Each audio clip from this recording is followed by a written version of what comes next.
Harness racing started as a sport for farmers and country folk before it became big time in the city. Among the new generation of drivers is Kylie Harrison, a 24-year-old girl from the bush, with a love of horses handed down from her grandfather. More speed! Yep!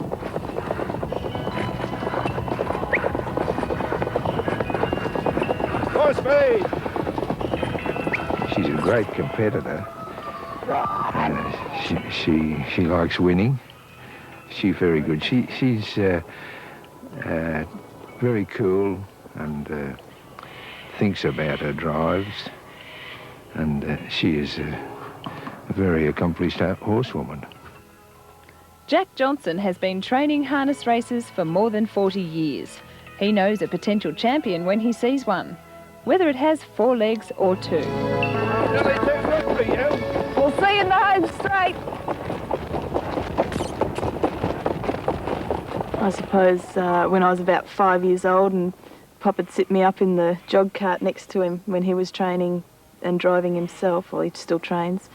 And there'd be times when he'd hand me the reins and I'd sit there and I'd think I was driving the horse and pretending I was driving in a race.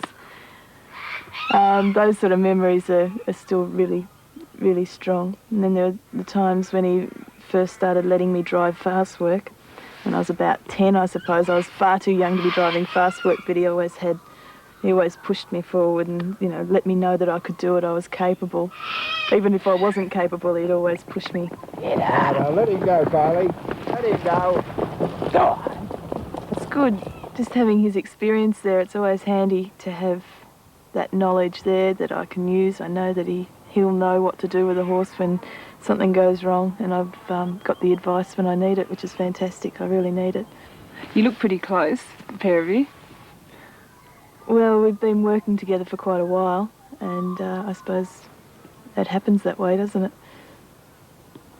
Kylie was 16 when she started racing and winning. Among the growing collection of trophies and memories, her first race in the Big Smoke stands out.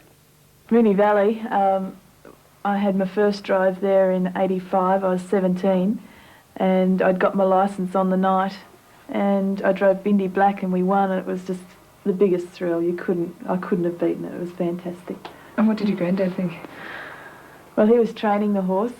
He was pretty thrilled too, because he hadn't had a winner at a metropolitan track for about, I suppose it would have been 6 or 7 years before that. Harness racing isn't a full-time affair. Kylie's other passion in life is sculpting. She works with wood and metal to create artworks that reflect her innermost thoughts. I look at my dreams a lot. I enjoy looking at my dreams. So a lot of my images that I come up with are coming from there.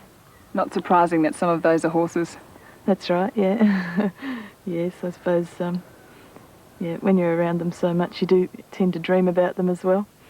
After successfully exhibiting and selling her sculptures, Kylie is doing a year of postgraduate study at the Victorian College of the Arts. Oh, I love it. Creating's one of the most important parts of my life. There's so much preparation involved, and so many different processes that you go through to get to the point where you're actually pouring the bronze. And at each stage, everything has to go right for you, and it's a strain, it's a worry. You beautiful thing. Pull her up a bit more, eh? Beautiful, beautiful.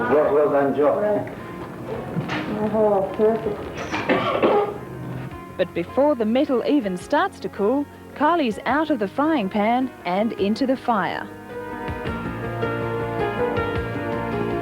Kylie is one of a growing band of ambitious young drivers making harness racing part of their life.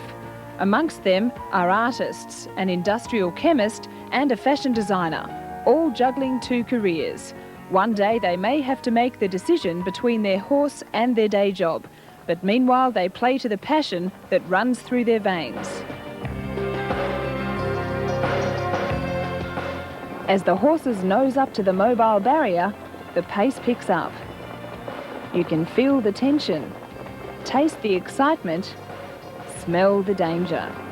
I don't really consider the dangers, I don't think I can, or else it interferes with your judgment. I suppose it's similar to pouring a bronze. There's so much preparation involved, getting your horse fit and getting yourself knowledged up with the other horses in the race and the other drivers. Then going out there and competing, and if you win the race, you know, everything's come good for you and it's all paid off. And on a farm out near Ballarat, Jack Johnson will be glued to the radio and driving every inch of the race with Kylie. What's it like when you're watching Kylie race? Oh, that's a big thrill. And so how proud do you feel? Oh, about as proud as it's possible to be. And how far do you think Kylie will go with it? I think she'll go a long way. But of course I'm a little bit one-eyed. I think all grandparents are, aren't they? Probably. I just hope that I could push it even further, both of them, just keep pushing it.